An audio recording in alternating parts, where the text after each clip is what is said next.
Jeff, why don't we, it's about 20 till. We'll, answer. We'll give each person, each of the panelists, time to sort of talk from their own perspective. I definitely want to hear what Bill Burnett has to say from a race director's perspective, because they must hear all kinds of athletes and talking about their training, their coaching, and what works, what doesn't.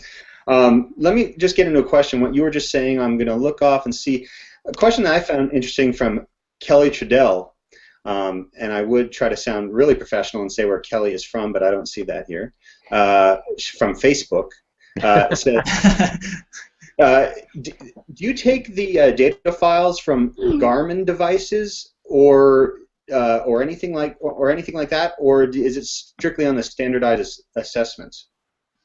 Well, it's not exactly. It is based on the standardized assessments. We don't have much use for daily files, but we do have a lot of use for, especially before races. We have race rehearsals where you're actually doing prescribed watts pacing on the bike and the run, where we look at those. We can scrutinize those. Also on the assessments, those one for the swim, bike, and run, we look at those and can find enough out of those to design the plans that deliver all the results we want. We found that when we look more detailed on even a daily basis, recovery, some of the other stuff, it's just almost meaningless. There's more fluctuation in the data from just noise, the lack of sleep, I ate too much before I ran after work instead of before work, the temperatures 10 degrees hotter or colder. There's more noise in there and that can lead you astray, and so it's more of seeing those trends over time. So I hope that answered a question. I hope so. We don't have the ability to ask her, but it sounded like it should have. Another question. You talked about race distance. Here, this is a general question from Mikel Valier, and what is most important from moving from a sprint distance to a half Ironman distance? Well, that's a huge jump. The biggest thing, that's big in every way. The biggest thing is the run.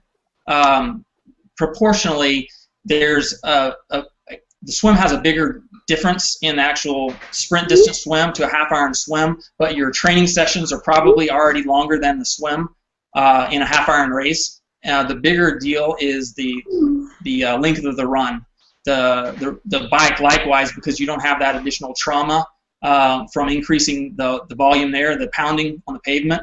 And so that biggest obstacle is making sure your run is fast enough and your mechanics are sound enough that you're able to ramp up. The longer that you can take at the sprint and Olympic level, we have what we call a race progression chart where we measure your assessments and give on a TriDot scale of where you should be before you move up to a next longer distance.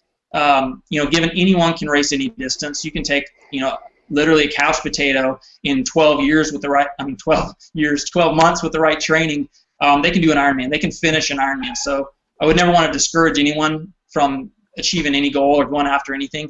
But if you want to do it smartly, you want to do it healthily without, with minimal injury risk, and you want to enjoy the day and do well, not just complete it, but compete, kind of do good for what you think you can do.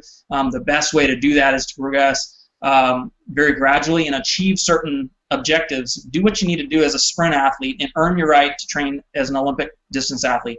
When you're an Olympic distance athlete, earn the right, get your speed, your mechanics, and do the things that you need to do. Don't just finish that, in 3 hours plus and then move on to a longer distance. You have more work to do at that distance before you move on. Doing so, moving earlier than that, increases the injury by far, and it also starts really habituating poor form, poor mechanics, and you're going to be stuck with that for years. So you're kind of embedding all of these poor mechanics, and while you're doing these longer runs, and you're not going to enjoy the race day, as much. So I'd say really focus on achieving what you need to and getting really fast and strong in the short distance. But especially the biggest deal is that run, having your run be strong. Okay, moving on to the other end of the spectrum.